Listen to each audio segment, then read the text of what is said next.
Salmo 10.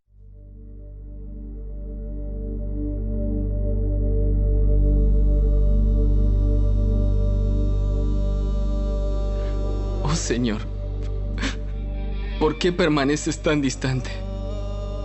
¿Por qué te escondes cuando estoy en apuros? Con arrogancia los malvados persiguen a los pobres. Que sean atrapados en el mal que traman para otros, pues hacen alarde de sus malos deseos. Elogian al codicioso y maldicen al Señor. Los malvados son demasiado orgullosos para buscar a Dios. Parece que piensan que Dios está muerto. Sin embargo, prosperan en todo lo que hacen. ¿No ven que les espera tu castigo? Miran con desdén a todos sus enemigos. Capítulo 30. Cuando Raquel vio que no podía darle hijos a Jacob, tuvo celos de su hermana. Le rogaba a Jacob: «Dame hijos o moriré». Entonces Jacob se puso furioso con Raquel. ¿Acaso yo soy Dios? Él es el que no te ha permitido tener hijos. Entonces Raquel le dijo: «Toma a mi sierva Bila y duerme con ella. Ella dará a luz hijos por mí y a través de ella yo también podré tener una familia». Entonces Raquel entregó a su sierva Bila como esposa para Jacob, y él durmió con ella. Bila quedó embarazada y le dio a Jacob un hijo. Raquel le puso por nombre Dan, porque dijo: «Dios me ha hecho justicia. Oyó mi petición y me dio un hijo». Luego, Bila volvió a embarazarse y dio a Jacob un segundo hijo. Raquel le puso por nombre Neftalí, porque dijo: He luchado mucho con mi hermana y estoy ganando. Mientras tanto, Lea se dio cuenta de que ya no quedaba embarazada. Entonces tomó a su sierva Silpa y la entregó a Jacob como esposa. Pronto Silpa le dio un hijo a Jacob. Lea le puso por nombre Gad, porque dijo: ¡Qué afortunada soy!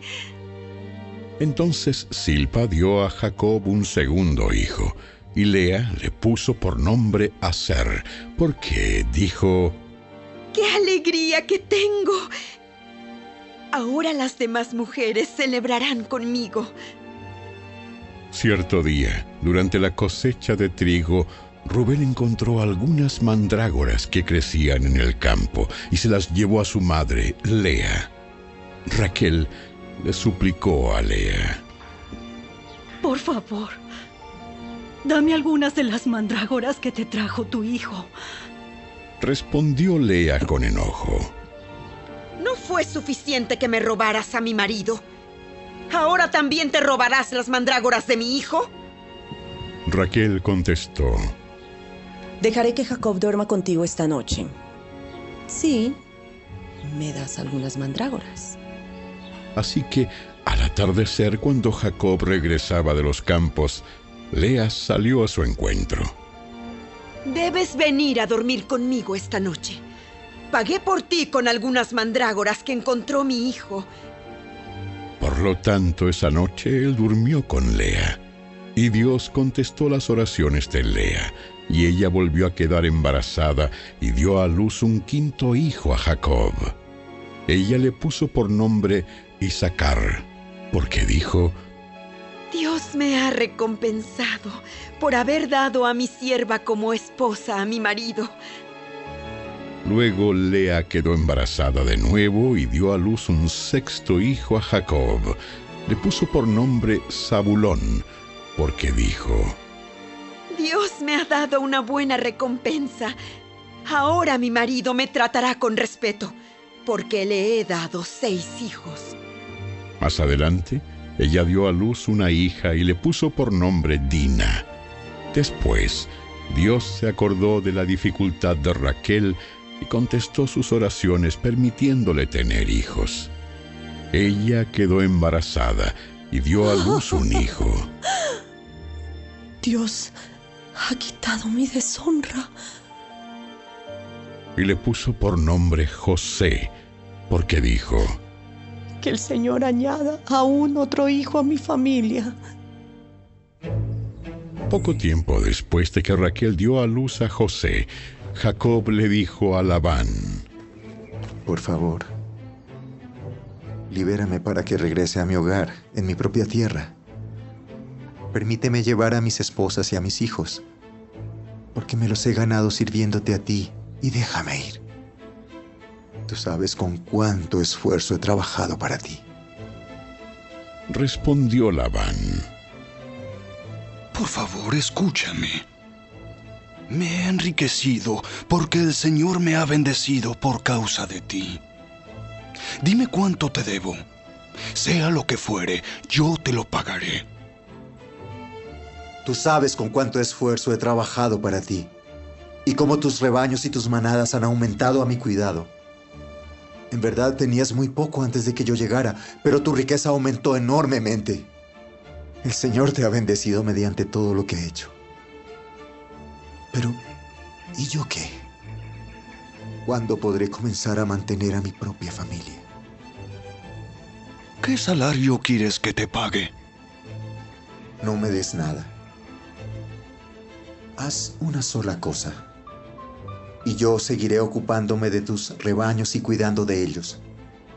Déjame inspeccionar hoy tus rebaños y separar todas las ovejas y las cabras que estén manchadas o moteadas, junto con todas las ovejas negras. Dame esas a modo de salario. En el futuro, cuando revises los animales que me hayas dado como salario, verás que he sido honesto contigo. Si encuentras en mi rebaño alguna cabra que no esté manchada o moteada, o alguna oveja que no sea negra, sabrás que te he robado. De acuerdo. Será tal como has dicho.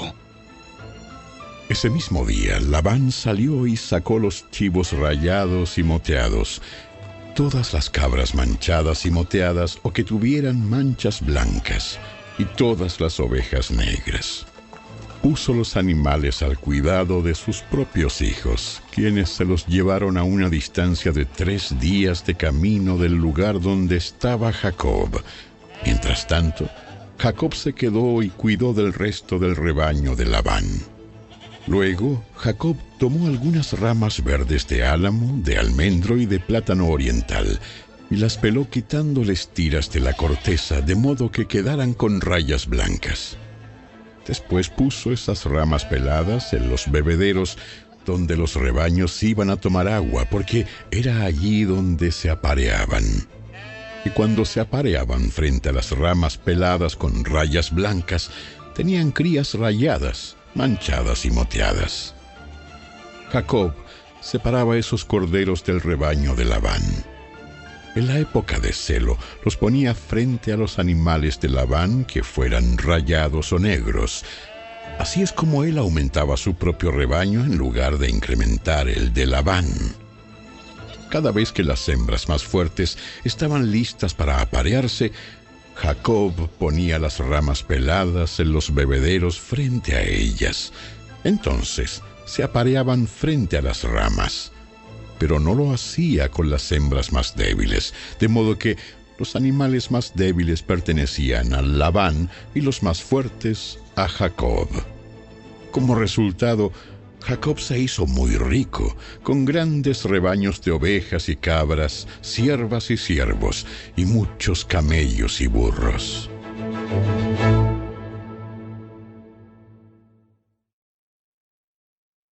Capítulo 16.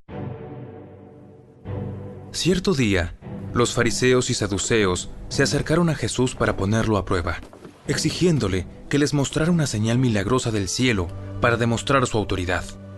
Él respondió: Ustedes conocen el dicho: si el cielo está rojo por la noche, mañana habrá buen clima.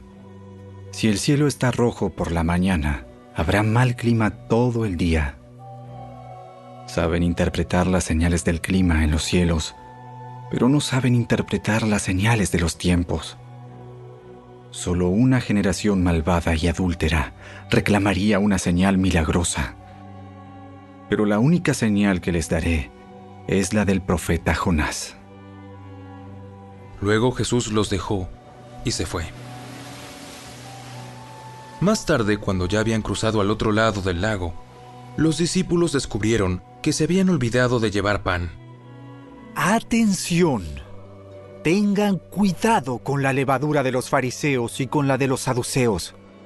Al oír esto, comenzaron a discutir entre sí, pues no habían traído nada de pan. Jesús supo lo que hablaban, así que les dijo: Tienen tan poca fe. ¿Por qué discuten los unos con los otros por no tener pan? ¿Todavía no entienden? ¿No recuerdan los 5,000 que alimenté con 5 panes y las canastas con sobras que recogieron? Ni los 4,000 que alimenté con 7 panes, ni las grandes canastas con sobras que recogieron. ¿Por qué no pueden entender que no hablo de pan? Una vez más les digo, tengan cuidado con la levadura de los fariseos y de los saduceos. Entonces, al fin, comprendieron que no les hablaba de la levadura del pan, sino de las enseñanzas engañosas de los fariseos y de los saduceos. Cuando Jesús llegó a la región de Cesarea de Filipo, les preguntó a sus discípulos: ¿Quién dice la gente que es el Hijo del Hombre? Bueno, algunos dicen Juan el Bautista, otros dicen Elías y otros dicen Jeremías o algún otro profeta. ¿Y ustedes? ¿Quién dicen que soy? Simón Pedro contestó: Tú eres el Mesías, el Hijo del Dios viviente. Bendito eres, Simón, hijo de Juan, porque mi Padre que está en el cielo te lo ha revelado. No lo aprendiste de ningún ser humano. Ahora te digo que tú eres Pedro, que significa roca, y sobre esta roca edificaré mi iglesia, y el poder de la muerte no la conquistará. Y te daré las llaves del reino del cielo. Todo lo que prohíbas en la tierra será prohibido en el cielo, y todo lo que permitas en la tierra será permitido en el cielo. Luego advirtió severamente a los discípulos que no le contaran a nadie que él era el Mesías. A partir de entonces, Jesús empezó a decir claramente a sus discípulos que era necesario que fuera a Jerusalén, y que sufriría muchas cosas terribles a manos de los ancianos, de los principales sacerdotes y de los maestros de la ley religiosa. Lo matarían, pero al tercer día resucitaría. Entonces Pedro lo llevó aparte y comenzó a reprenderlo por decir semejantes cosas. Dios nos libre, Señor. Eso jamás te sucederá a ti. Jesús se dirigió a Pedro y le dijo: Aléjate de mí, Satanás. Representas una trampa peligrosa para mí. Ves las cosas solamente desde el punto de vista humano, no desde el punto de vista de Dios. Luego Jesús dijo a sus discípulos: Si alguno de ustedes quiere ser mi seguidor, tiene que abandonar su propia manera de vivir, tomar su cruz y seguirme. Si tratas de aferrarte a la vida, la perderás. Pero si entregas tu vida por mi causa, la salvarás. ¿Y qué beneficio obtienes si ganas el mundo entero, pero pierdes tu propia alma? ¿Hay algo que valga más que tu alma? Pues el Hijo del Hombre vendrá con sus ángeles en la gloria de su Padre y juzgará a cada persona de acuerdo con sus acciones. Les digo la verdad. Algunos de los que están aquí ahora no morirán antes de ver al Hijo del Hombre llegar en su reino.